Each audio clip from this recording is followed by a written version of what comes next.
Hello, everybody. Of course, it's your boy DJ Spyda the Don. Of course, this is a brand new situation I'm starting right now. It's Facts Podcast. It's FAKS Podcast. One of my best friends, no, she's leaving me. She's moving to the ATL. My homegirl, Miss Airy. What's up? Yo, how y'all doing out there? All right. One thing I don't think you've been on the previous podcast multiple times. So this is just something new. I want to make sure I highlight you before we get out of here and talk some hip hop with you because I know you always are on top of things, always trying to get in the know. And so what you been up to lately? You looking forward to your next step in your journey? I am absolutely positively looking forward to the next step in my journey. ATL is like home. Love going there. I'm excited to move there, be around some friends and family. I feel like it's a new start. I've been in Florida majority of my life. Mm-hmm. So to get to Georgia is going to be something amazing. I feel like we're going to put in a lot of work. Definitely a lot of connections will be made that are, I feel like, going to change the whole scope of things right now. So I'm excited. That's good. I think one thing, if people don't know you from, if they can just get from this podcast, this little recording here, is that you've always been one to always challenge yourself in many different ways. Coming from where I was born, you were raised.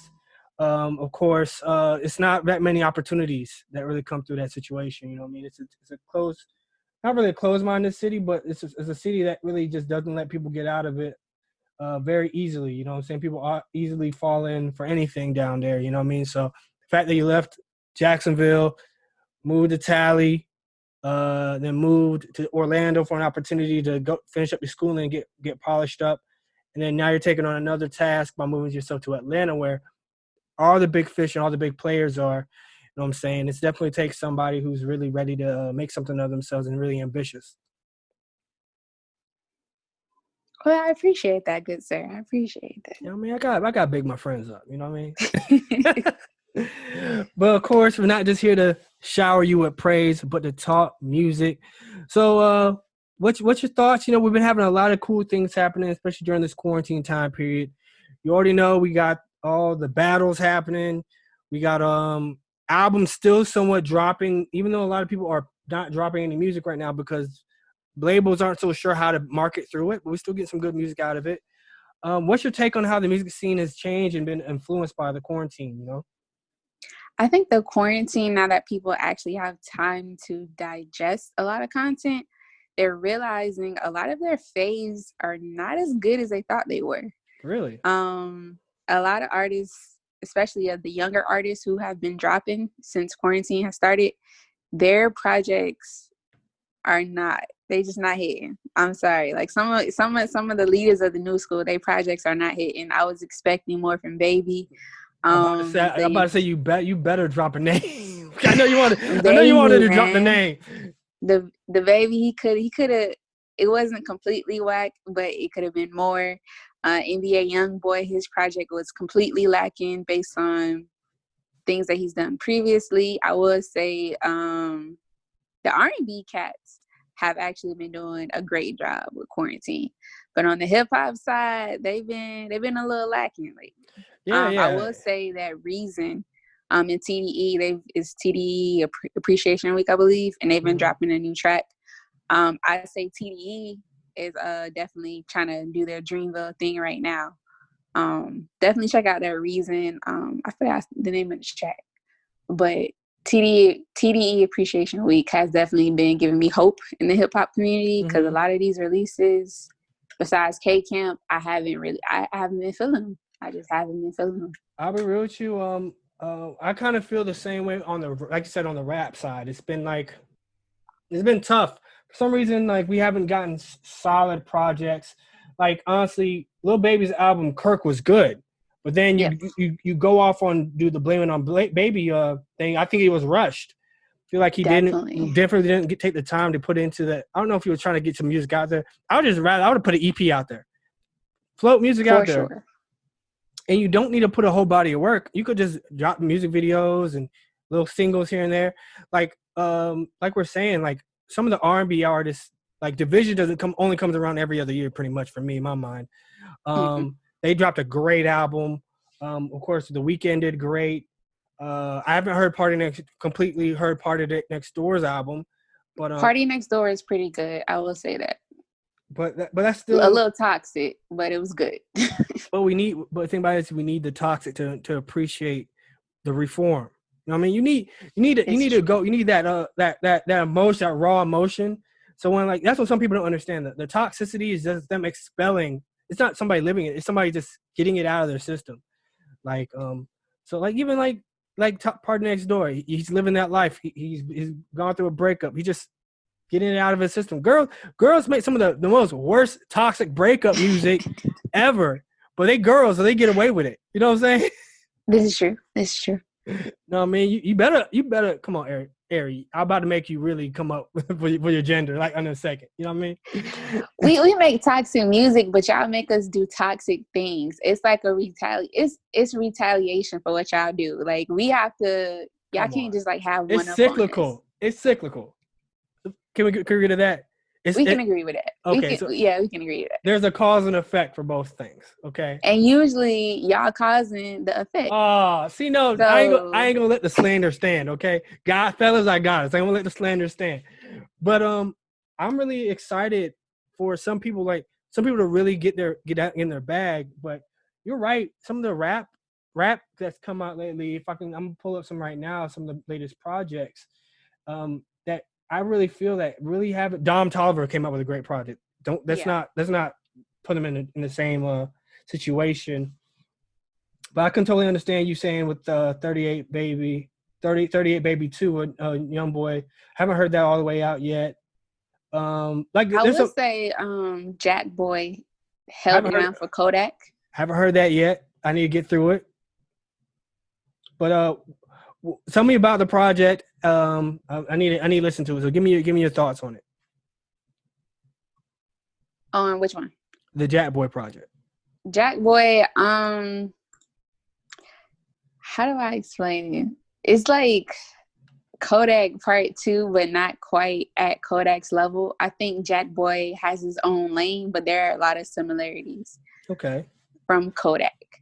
You can tell that they're definitely Pompano boys. You can definitely tell that they're friends, that they're super close. You can hear a lot of the same style on, but Jack Boy kind of does his own thing to an extent. It's like how a lot of artists on TDE, they have their similarities, but they all kind of have their own lane with it. Okay. That's not bad. I mean, if that's kind of what you're going to expect from somebody on that label, somebody who's such a close product that's close to Kodak, you know what I mean? It's kind of like if you see somebody who signs I expect somebody who signs with Kevin Gates to be like kind of that same, because Kevin Gates is those type of people who, like, if he's going to bring you into his camp, you got to be like him. You got to be so like on that same mindset. You know what I mean? I think Kodak probably runs the same way. But even like I go down the list, I wasn't all that impressed with Jordan Lucas's ADHD project. No. I don't know why they still have Childish Gambino's project listed in the hip hop category, because that was not hip hop at all. But it was a great project. Let me not throw it. I'm not throwing it away. Rod Wave's project was a great project. Yeah, definitely. I'm definitely proud of Rod Wave. He to me, he's shown that he can solidify himself in this industry. Yeah, and he's not trying to be anything but himself. You know what I'm saying? Yes. He's really just settling into who he is, and whatever comes along. I even like the way he talks about him picking beats. Like, he just says, producers, send me some. Don't send me the stuff he said Rod Wave type. Just send me some beats, and I'm gonna pick them. You're gonna get your credit. You know what I mean? And that's exactly. That's how he operates. He don't want them to send a Rod Wave type beat. He says, just send me what you got. Because sometimes what they think is his type ain't really for him. At all. And then I know a lot of artists, they probably get tired of doing the same type of beat over and over and over again. I know one artist who's not. I mean... we already talked about him.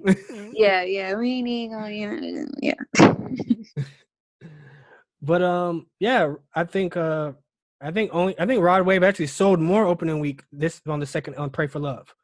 he sold more. I think I'm really excited for him because he's continuing to build, and he's not even asking for that many features. Who's on this? Who's on this? I saw a couple of interviews where he was basically saying he doesn't do like all those crazy features. Like if he puts somebody on his song, it's because he actually rocks with them.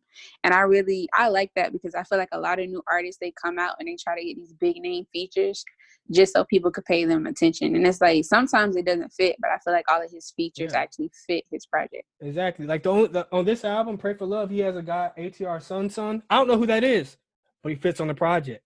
Like on the last project, it was Lil Durk and it was Kevin Gates. Like he doesn't seem to like thrive off of like, oh, I need somebody to highlight my name, which a lot of young artists do. They need somebody like to stand beside them or give them the cosign. Like Rod Wave was doing Rod Wave by himself until Kevin Gates came on and just boosted the view on it. But it was like really genuine. You know what I'm saying? Rod Wave. I was definitely I won't say definitely. I was just slightly disappointed in Frito. Not gonna lie. I haven't heard that project yet. I was gonna get to it soon. Give me your thoughts on it. Why should I approach it with caution?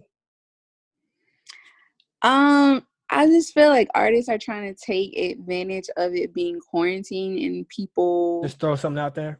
Yeah, I feel like especially certain artists, sometimes they get comfortable after they have already reached like a level of success and notoriety. Mm-hmm. And then they get to this point where they just start putting out these records that they could have spent a little bit more time on. Like you could have kept your hunger or got inspired from something else. You didn't have to put that out right at this instance. You could have waited just a little bit longer, tweaked a few things, and really put your heart into it and put it out for the people. I think we're getting ready to make that switch where it's quality over quantity. Well, I think what's going to happen is exactly what you're talking about. It's going to make that switch. But I think the artists who show the patience to, like, even I'll be real. There's an artist that you're probably not even thinking about. I want to mention her name. Machine Gun Kelly has been on point through this quarantine. I don't know if he's doing these like off the top, like one and done like songs. I don't know what he's doing, how he's rolling it out. But he does a performance of a record, a recording, a single shot, maybe 2 or 3 angles of a video, and he's killing every last one that he puts out. Like no rolling, no like, hey guys, I'm dropping this at 4:00. None of that shit. Just him just saying, here's a song on YouTube, puts it out, and each and every one has been great. And I'm appreciative that Diddy has left him alone. Like let him be, because the minute Diddy would have tried to put his hands on him, ruined the whole thing. But let Machine Gun, I know Machine Gun Kelly wants like Diddy's like arm around him, but I think Diddy knows if he gets too close, Machine Gun Kelly won't be Machine Gun Kelly. He'll be too, I don't want to say commercial, but he just won't be him. It won't be authentic. It'll be forced, and it'll be kind of like, you know how labels try to make artists do certain things just to get their buzz popping. It's just like, no, just let the fans that love them for who they are and what they put out organically. Exactly. And I think even though him and Diddy aren't really close, I think that's a really good part of Diddy's genius. He knows he doesn't need to be right there. He knows he doesn't need to be. He's playing from the distance, but he's letting MGK do him. You know what I mean? And I love I haven't heard he did a cover of Rihanna's "Love on the Brain" recently. Haven't heard it yet. Mm-hmm. But if he's singing anything like he's doing in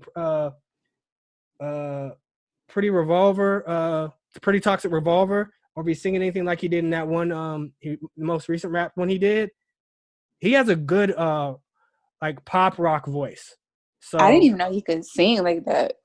You didn't know? You know, he's been on tour, like fronting a band as he's been like performing with Blink-182 and shit. Oh wow! Like he plays guitar, he fronts the band. He's helping them front the band. So like he's been doing the rock tours while everybody else has been like, where you been? He's been, you know what I'm saying? And I think that's dope that he has all these multifaceted parts of his personality that allow him to move in and out. Because he's doing something like, even though everybody tries to because he's a white rapper, tries to compare him to Eminem, of course, but he's doing something that Eminem can't do, like cross these two worlds and make them come together. You know what I mean? Legitimately. Like, speaking of white rappers, okay, Asher Roth just put out some new content. I have not gotten who? around to listening. Asher Roth. Where has he been? Legit. Let me find this out. He just put out something new. I haven't gotten a chance to listen to it. It came out on the 23rd. It's called Flowers on the Weekend.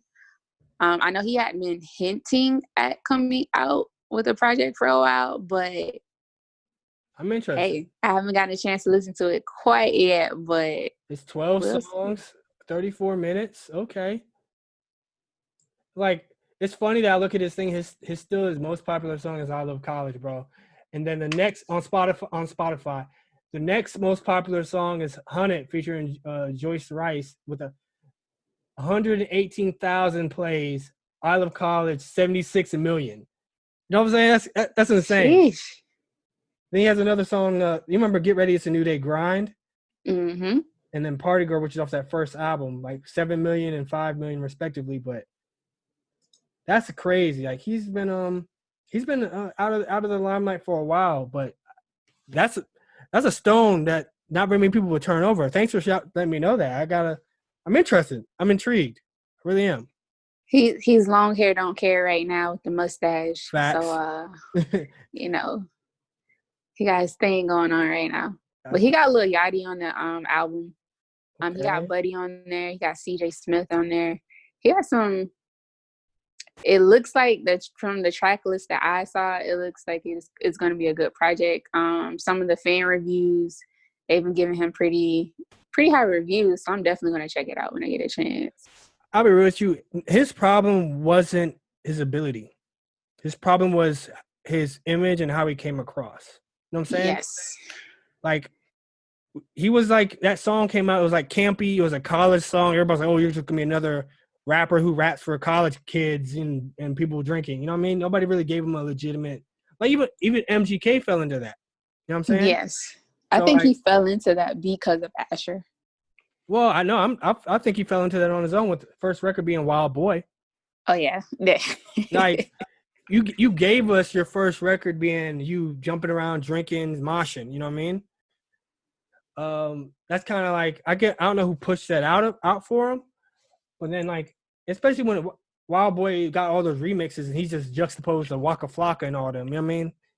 Like, what you gonna do? I think he could have took a Yellow Wolf approach, but you know that didn't really work well for Yellow Wolf.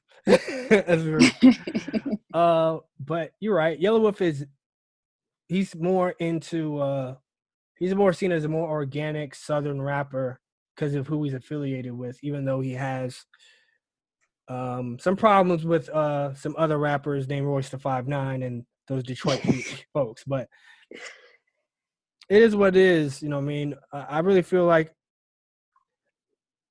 Yellow Wolf could have had a better career if he would have been if he'd been seen more of a mainstream rapper as opposed to being I'm the Southern bred. You know what I mean? Even like let's say you look at Bubba Sparks. I don't know how we got into the white rapper conversation, but anyway, we're gonna have it. Bubba Sparks surrounded himself with people who made records that were for the club, and then he did records who were Southern records with Jelly Roll and Lil White and all them. You know what I mean? But he let himself enter the mainstream and lived in a space and not be. I don't think Bubba Sparks was seen as corny to me. I don't think he sounded corny. Just he was making club records, you know? I'm gonna be honest, until like a certain point in time, I thought Bubba Sparks was Hispanic. I didn't know he was a regular Caucasian man. Until we actually saw him, we were like, oh, you white. Okay.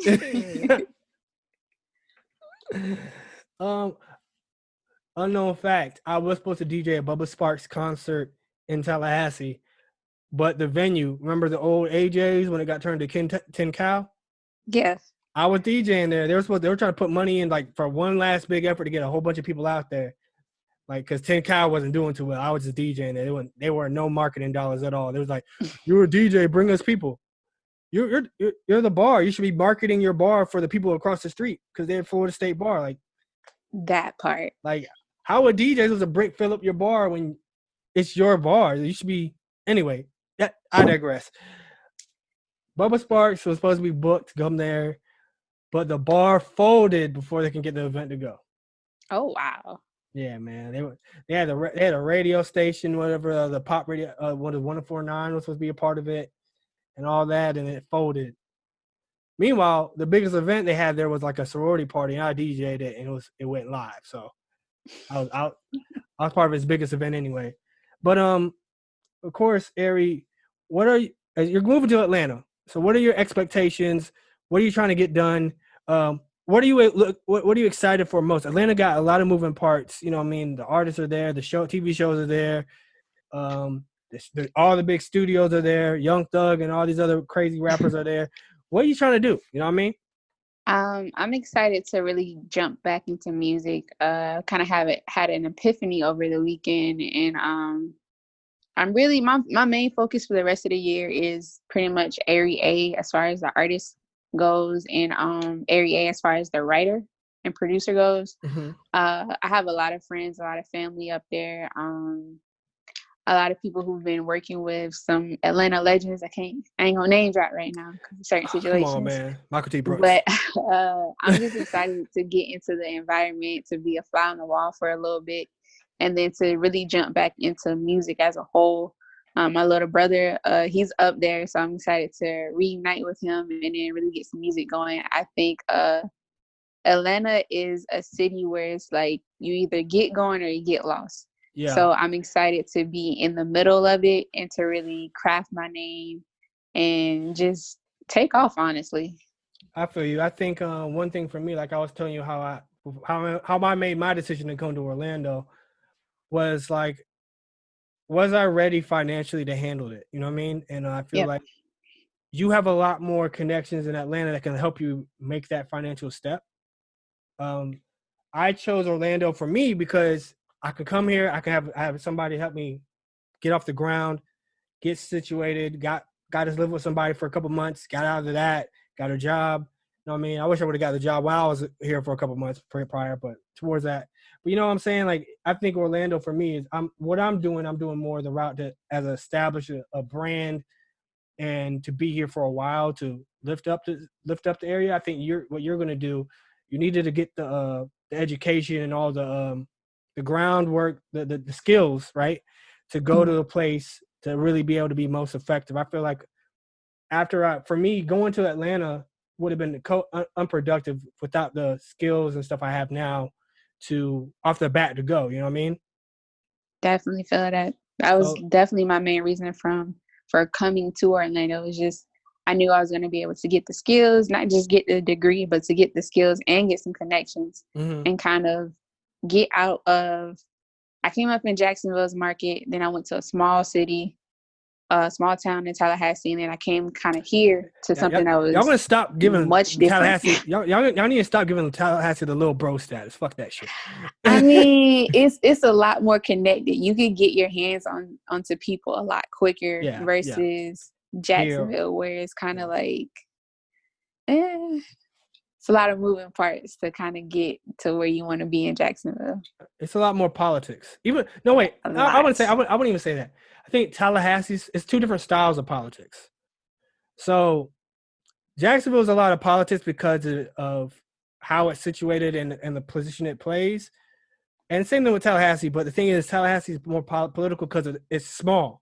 So everybody, it's little brother, big brother. It's my good old boy politics. You know what I'm saying? Like, I don't know you. I need to know somebody who knows you to let me know who you are. You know what I mean? You can't just walk up like I feel like for here in Orlando, I came in like, yo, I'm DJ Spyda. What's up? Oh, what's up, bro? What you trying to do? In Tallahassee, I couldn't get away with that because, well, it was easier for me because I was from there. But like if I were just to be new to Tallahassee, just walk up to somebody and say, "Yo, I'm DJ Spyda," and I'm brand new. So what? I don't care who you are. You know what I mean? Exactly. Who your people is. Who you know? Who you connected to? You know what I'm saying? Meanwhile, in Atlanta, you could be a brand new person, walk up in there, and even when here, how I did it here, like walk in a situation, meet somebody, and start building a network without having to go through the red tape of who do you know, or it's like more like what can you do for me, kind of Atlanta. That's what it is. What can you do for me? It's like how can you make me money? You know what I mean? How can we be about fast cash? So. And I feel like because there are so many people in Atlanta trying to do similar things, or just be in the in crowd or in the know of what's going on, that they're more willing to actually network and barter services. I feel like in certain cities, it's like if you ain't got the cash or you don't know such and such, we ain't even trying to deal with you. Or your name don't have the right prestige.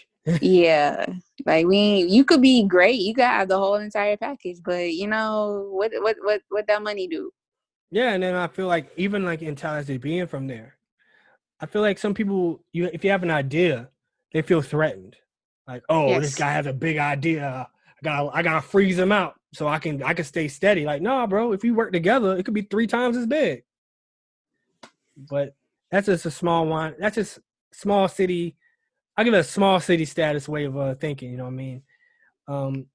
Here, here in Orlando, I know you'll find this in that, definitely for you in Atlanta, because a lot of people that you went to school with, a lot of people your brother went to school with are up there right now. So definitely you'll have that ability to float your way through just because just knowing different people and knowing that people are moving at a different pace, and you can kind of use those networking to get other networks, and gain access. You know what I'm saying?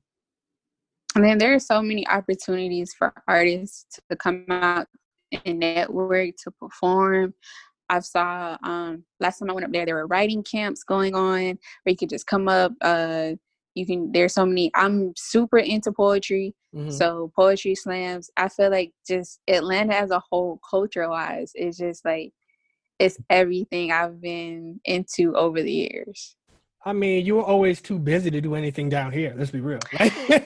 I was 3 jobs, shouty, plus school. So, you know. I mean, I get it. I gotta give you credit for that. You know what I mean? But Orlando, I'll be real with you. Orlando, I've always seen Orlando as the Atlanta of Florida. Like, it's major arteries, major intersections. People are always coming in and out. If you have the time, like, I know you're gonna do fine. You're gonna do fine. Atlanta is just more established with the entertainment market. Yeah. But like Orlando, for me, it made sense for me to come here because I wanted to be a part of making Orlando the next spot to be. So like, I think one thing, it's different. It's different motivations, but I think especially because we know each other, you're going to be able to up network back and forth and bring people from up here down there, and then down up there down here, and people from down here up there. You know what I mean? Keep that pipeline going down 75. But I really think it's a great opportunity for you. I really think Atlanta. If you're from Atlanta, you listen to this podcast, you know, you're going to be gaining a person who I see as a friend and a resource. So definitely major shouts out there. I need to stop praising you. I'm bigging you up too much. I appreciate it though. I really appreciate it. But definitely for you right now, what is a dream collaboration when you get up there? What's your target goal when you get there? Like, who you're trying to get to, like, as far as if you can pick somebody at big status to come and you meet up with them and get a project done. Big status. I would love to work with Brian Michael Cox. From a producer standpoint and from a writer standpoint, I think he's absolutely amazing, and he to me he's not like a cocky person, so I feel like you could learn a lot from him if you were to be in his vicinity. I mean, you know, I'm a huge Outkast family. I love the Dungeon family. So, I mean, any of them, you know. Yeah, pull up. Hey, what's good, you know. But I would love Monica. Word. I just want to write for Monica one day. I do. I mean, She's in Atlanta, man. You definitely have a chance. And I feel like Monica, like my country cousin, like the way her personality is. That's like my country cousin. You're from She like one Jackson. of my We cousins are in country. Chill Folkston. out. So I feel like I would definitely be able to vibe with Monica, just her energy. And then the fact that she's so particular about her music and about who she works with, I think that's so dope. That's dope. That's dope. I feel like those are good. Those are good names. Definitely hope you can work with at least one of them, maybe all three of them. You know what I mean? So I think you've done it. Like I said, those are great names. But if you aspire to anything in Atlanta, I'm sure you'll find a way to fall into some opportunity. You know what I mean? And definitely take care of yourself. And we'll be in touch, of course. But now let's talk a few more topics going on right now in hip hop news. I want to know, how do you feel? How do you feel about this new update that Kanye West is now listed as a billionaire in Forbes? I think it's funny because he texted Forbes and told them that they can't count. Like, that's typical. Not, That's definitely he Kanye. doesn't That's have Kanye 1 behavior. billion. He has 3. So 3 billion. get your math correct. I mean, I love to see a black man get paid. I just it's Kanye, it's Kanye. But congrats to Kanye. Like I said, I love to see a black man get paid. Hopefully, this is something that he builds upon. He has kids, so anybody building something that their kids can take stake in and then eventually pass down to their kids and keep it in the family, I think is super dope, super talented. And honestly, this is what Kanye wanted. So, congrats to him for not stopping when Even he had so many people against him. Even when he self-reported he was broke. Come on, bro. We knew what you was up to. We knew what you was it's up like, to. you broke or are you broke? Yeah, he ain't broke. He was Kanye West. The business might have been broke, but Kanye West himself was not broke. The artist definitely not. Exactly. Another topic we got to get to when we over here. As a female, as an upstanding young lady, how do you feel about CD Lamb and his girlfriend on national TV as he's getting drafted? His girl reaches for his cell phone. Okay, so I got the context of the situation. I want to know what you thought. What you thought at first? He did not just snatch his phone on live television. Not like that, No, sir. I was like, she's in the wrong first. She ain't just gonna grab his phone out of nowhere. But she explained that his agent was calling, but he was on the phone with the team. So she was trying to answer the phone because she thought it was his agent. So I understood that. Nah. I was like, dang, Ray, you have to hit her with the A, move out the way. She brought that on herself. Because thing is, she didn't have to pick up the phone. Exactly. Though. He can't talk to both of them at the same time. Like, what's the point? Like, he thought she was being wifey and she was gonna answer and be like, hey, he on the phone real quick. He gonna call you back. But things happen and bet she won't do that no more. You learned a lesson. Now, she used to be Trey Young's ex, by the way. Now, he petty for that tweet, though. Shit, it's fair game. It's fair game. He petty for that tweet. Once it hit the internet, it's fair game. You know what I'm saying? I'll be 100. If one of my exes is caught in that situation, I'm not commenting. I can't comment on it. I'm gonna look the other. I ain't even see it. I don't even know what's going on. You don't even exist. I don't even know what's going on. He waited his whole career for that moment just so he can be like, all right, I got it back national. on a national scale, everybody gonna see this tweet. Look, but the fact that they linked the picture of them, I guess, going to prom, I was like, y'all petty, bro. Yeah, I'll be real with you. I know, for real, even if you wouldn't put it up on blast, I knew it would hit the group chat though. What? Yeah, you would get petty in that group chat though. Don't lie. The group chat would be lit, but that would be the group chat. That would be the group chat. All right. At least I got some honesty out of you. All right, and the last topic I want you to give me your thoughts on is the of course the battle that will never happen. We already think that Diddy versus Dr. Dre might happen, might not happen. But Erykah Badu, 20 songs versus Lauryn Hill. Who wins right now? Right, don't even put me on the spot like that. Nah, too bad. Oh my gosh. Too bad. And you move to Atlanta. Erykah Badu, I think she lives in Atlanta. No, she lives in Houston. She lives in Texas. How bad? I'm gonna be honest, and I can't believe I'm saying this. Keep it real. Keep it 100. Erykah. You think Erykah gonna beat Lauryn? Yeah. Bruh. Think about how many projects Lauryn has out versus how many projects Erykah has out. Think about the amount of music that Erykah has completed. Yeah, can pick up. Versus Lauryn. I love Lauryn. Lauryn is Lauryn, okay? Love her to death. But I feel like Erykah has more music to pick from, and they both have anthems. But I feel like Erykah has been more consistent, and she's still putting out music at that. When's the last Lauryn Hill project you got? Last Lauryn Hill song that you got? A couple years ago, really. I think when she last put out some music, that wasn't that great, but you know what I'm saying? But see, but Erykah, she been giving us hits after hits, and she been doing it for 20 plus years, and it's just like, I hate to say it, but I think Erykah would take it because she would just have more ammo. Well, all that matters is that Erykah Badu thinks Lauryn Hill will win. And to quote her, she says Lauryn Hill will pulverize her. Sheesh. So Erykah thinks she's going to lose. I don't know. One thing that's not going to lose is the Erykah Badu's ass, though. That thing's fat, boy. Golly. Lord. Oh, wait. But the thing about it is we got to understand Lauryn can pull stuff from the Fugees.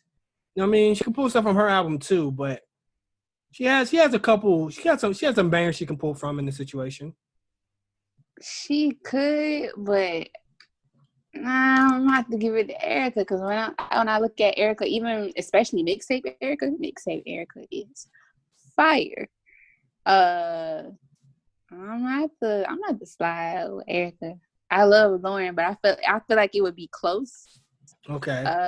But I think Erykah would win by like 1 or 2 songs. Okay. That's not bad. That's fair. That's fair. It's not gonna be a landslide. Definitely not. But definitely not. Is it not gonna be a pulverizing? I think Erykah's definitely underestimating herself and her catalog. Yeah, she has a good catalog. Great catalog. Now, had you said Erykah and Jill Scott, now that I have no idea. First off, just the energy they both give off on stage. You know what I mean? That presence on both on stage. Like Lauren, I'll be with you. Lauren. I've seen Lauren perform in person. Lauren performing now doesn't get. It's like she's a great performer. Don't get me wrong, but I don't feel like I get that the epic feeling of her being on stage as I would for like Erykah or like Jill Scott. You know, because they both exude a different energy. You know what I mean? Listen, I need to be at a Jill Scott show. Okay, Jill Scott, her energy is just everything. You know, I've been to a Fantasia show. Now, I've never seen anybody, you know, besides Babyface, go in as much as Fantasia did at her show. But I feel like Jill Scott would just take this to a whole nother level. I need to see Jill and I need to see Erykah. I want to see Jill Scott, Erykah Badu, and Ari Lennox on the ticket. And I'm there. That's definitely not. That's a dream ticket. It's not going to happen. You right. Just get Jill and Erykah. Just you can. Yeah, I'll be with you. You can put, huh? That ticket price is gonna be insane. Insane. Like I saw the one I told you about, Lauryn Hill. That was like it was a music festival down in St. Kitts, so it was cheaper because it's like Ireland and they got paid very well, and people fly in from all over the place. But I've seen concerts. I've seen Smokey Robinson perform. Like Smokey, I remember. I think we talked about it. How he was in that red shirt, see-through red shirt. Yes, Smokey. That was Sunday's best. Oh Lord Jesus, boy, man. I've seen Patti LaBelle, but like I think it's just something different. I think honestly, Jill Scott will give off a different energy. Erykah Badu will give me a bigger energy. I mean, just from like how they're coming across the stage and how they're performing the music. You know what I mean? I've always wanted to see the legendary Anita Baker live. That'd be great. I love everything about Anita Baker. I just feel like, because I've seen Tony Bennett. Tony Bennett was fantastic. Babyface, he was great too. Babyface literally hopped off stage. Like, he ran and hopped off stage and then like took off his shirt. It was crazy. Oh man, Babyface still got it like that, energy like that. I was like, oh, okay, all right, do your thing. But yeah, Anita Baker, I just feel like Anita Baker would just tear down the house, and all she would have to do is just stand in the middle of the stage and just sing, because she's Anita Baker, and that's just what she does. Exactly. That's how I felt about Patti LaBelle's performance. One thing I'll tell you is I also saw what's his dang name? What's it starts with? He's from August Alsina. There we go. I saw him perform, bro. He tried to do that stand in the middle of the stage perform, and he was high and drunk. It just did not look very great. It just did not look Sounds great like Jeremiah. I haven't seen that guy perform, but if it was like him, he's trash. Whoa. I gotta say that. Like, when I saw him at the FAMU Funk Fest for homecoming, no, he could have kept that. He should have kept that. We didn't need that or want that. We didn't pay for that. Okay. But T-Pain put on a fantastic show. He did. One thing about T-Pain is it's his hometown. Like, he gonna go extra hard. But it's a shame that T-Pain don't come to Tallahassee more often. A, but B, he's been finally starting to get his flowers over the past year, which is good to see. Not just from Tallahassee, but from like artists, from the industry itself. You know what I mean? Giving them his flowers. So I remember like back in like, T-Pain can't sing with an autotune. Like, bro, the whole first album was without autotune. Exactly. Most of it, like, what are you talking about? But it still sounds. T-Pain and Chris Brown are the best when it comes to using autotune, because half the time when they're not using it, or when they are using it, you don't actually know if they're using it. You can't tell. Speaking of Chris Brown and T-Pain, they just dropped a new song. New single. Sounds pretty good. I don't know. It's not. I don't think it's like. It's not. It sounds good they sound good together on no matter what, but I don't feel like it's like caught up with what everything's going on now. You know what I mean? It's a little throwback style. Definitely. But that Usher, Lil Jon, and Ludacris. That's baby making music. Listen, hey, like that's the song. And by the way, the Division album, different vibes. Great album. Has some baby making music on it. Has some island vibes on it. Has a little bit of everything on it. So R&B is back in a major way, like low key. You know what's weird is K Camp's album. Great. It's I love the album, but like he to me is the perfect blend between rapping and singing. Like, I think his rapping and singing style is different from a lot of other people's, and it's the K Camp that's been K Camp from jump. Yeah, I feel like K Camp really, back in the day, I used to really promote heavy for K Camp. You know, whole first couple singles he dropped, Money Baby and all that, was promoting heavy for him. I feel like he's kind of stopped trying to be.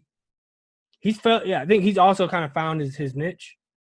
Like so he's not really trying to catch up with Young Thug and them. Like, he's not trying to like, I came first, I got to be on that same level. He's able to put out music, get a legit response, do some records. They'll find their way, and he has his fan base. He knows his fan base very well. Those Kiss mixtapes always have hit for him. Always have hit for him.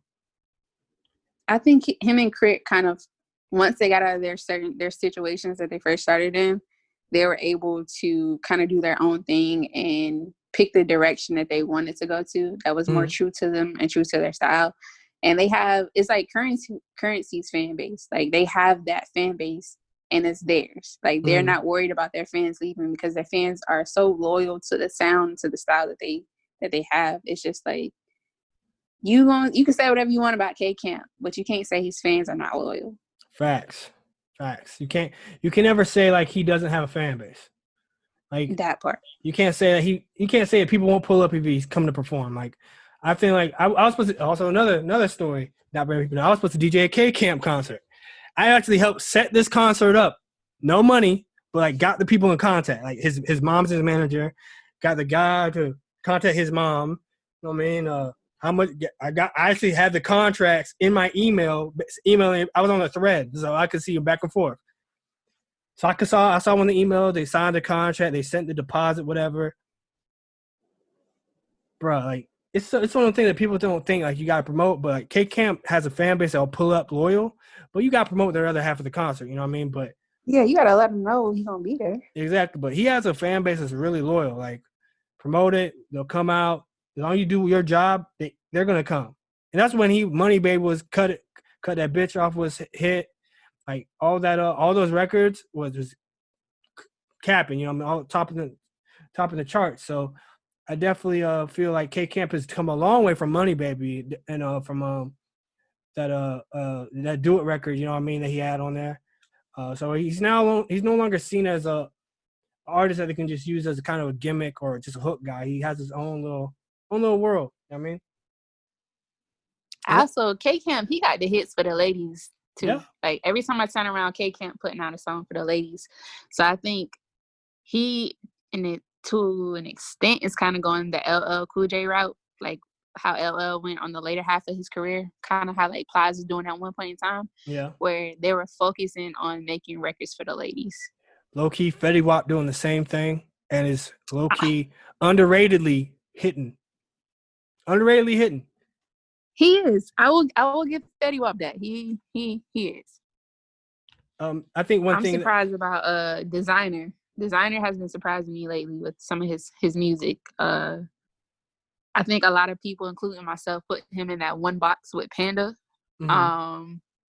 And I couldn't really see him outside of that, but just some of his recent content, I was like, okay, it's quality. See you doing anything? I mean, you got when you see it, you gotta give it a little bit of respect. Okay. Oh, all right. It's the same thing with Machine Gun Kelly, like we talked earlier. Everybody puts him in this, you're just a white rapper box. But then when he comes up some quality, like, okay, I see you. Even let's spin off another topic of that. Our homie, the famous Masked Conundrum, Rumor. You know what I'm saying? Now that he's starting to come up with his own unique music, what did you think when you heard Dealer? What did you think? I was excited. I was excited. I was excited. I was excited. I can say I didn't really know like what to say at the time. I was just like, well, all right. Okay. Like, all right. I think once I found out that he was legitimately looking for a record label situation, like he signed to a Community Records. I think it's probably a label that him and his friends came up with and whatever. They got LLC'd, whatever. And their own business. They got signed to. That record label got signed to. I don't know what the bigger label is, for their distribution situation, but whatever that is they helped him clear up the Rascal record. You know what I mean? Get that situated, and then because Rascal popped back up on the internet after they took it off his page, so it's still up there. They're making money off of it. I'm gonna be 100. I was searching for that like 2 days ago because they definitely took it off his page for copyright, but it still go hard, and it's still on certain like little sites. Y'all can go get that. I'm not saying you shouldn't. I'm just saying if you wanted to, you should. I think you should. 'Cause it's a banger. It is a banger. I'm gonna play that at my wedding. Damn, really? I'm a savage. Savage. You are from Jacksonville, so it's understandable. Y'all gonna have a whole boozy set and all that. It's mandatory. Hey, we got a boozy anyway. Hey, look, don't come to my wedding if you think you're not gonna hear 612s. And when 612s come on, and act right, you gonna have to get out the reception. And half the guests gonna have girls in anyway, so you might as well. You know what I mean? Hey. It is what it is. I mean, the gift bags. We're gonna put some fake ones in the gift bags. It's gonna be fake press-ins? Oh no. Oh no. But of course, that dealer record for me, I feel like it just only highlights his genius. It only highlights his genius because everybody's like, "Oh, he's just a parody rapper or a parody artist." And he's like, "No, I'll raise you one more. How about this?" And it's something different. And the video is something different. Everything about it is so creative. You know what I mean? So it is coming from a different standpoint now. Like everybody's talking about popping pills and stuff like that, but now he's talking about how in the video it's about him being high, but then he's talking about him selling. You know what I mean? Now, because now everybody talks about, oh, I pop pills, I do all this drug stuff. Now he's talking about getting back to that drug selling music. You know what I mean? It's crazy. I know when the whole Pusha Drake thing came out, they were having this debate and they were just saying how the music culture switched from rappers just selling to rappers actually taking with like the new age rappers. And honestly, I ain't gonna say what I want to say, but oh boo, nah, because that's kind of like illegal. So, okay. But I'm just gonna say I prefer the switch of speak. Well, I'll say speak your truth. Just be authentic in what you're saying. I feel like a lot of people were just saying certain things because they thought it was cool. If you're gonna speak on something, be 10 toes about it. Speak your truth. Be honest. Don't make up this persona just to get attention or notoriety or sell records or whatever you're trying to do. Don't do that. All right, cool. Airy, I think that's a great place to end the conversation, to end the podcast for tonight. Remember, thanks so much for being a great friend and a great person to work with down here in Orlando. Much appreciation to you, and good luck to your next step of your journey. Once again, this has been It's Facts Podcast, starting fresh, starting a new entity. It's for various reasons, but definitely check us out here on Google Play, Spotify, iTunes, and anywhere you can get your podcasts. Of course, it's your boy DJ Spyda. Once again, tune in. It's no longer on one single day. This podcast might come at you any day I want. But thank you so much to Airy A, and we'll be looking out for good things from you. And definitely we'll have you back on here more when you get settled in Atlanta. Thank you so much, sir. Y'all make sure y'all follow my homie.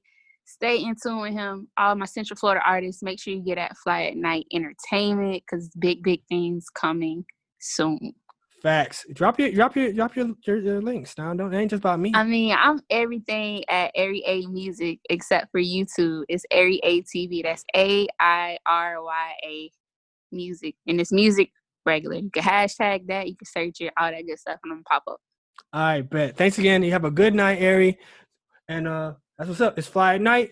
Only rare birds fly at night.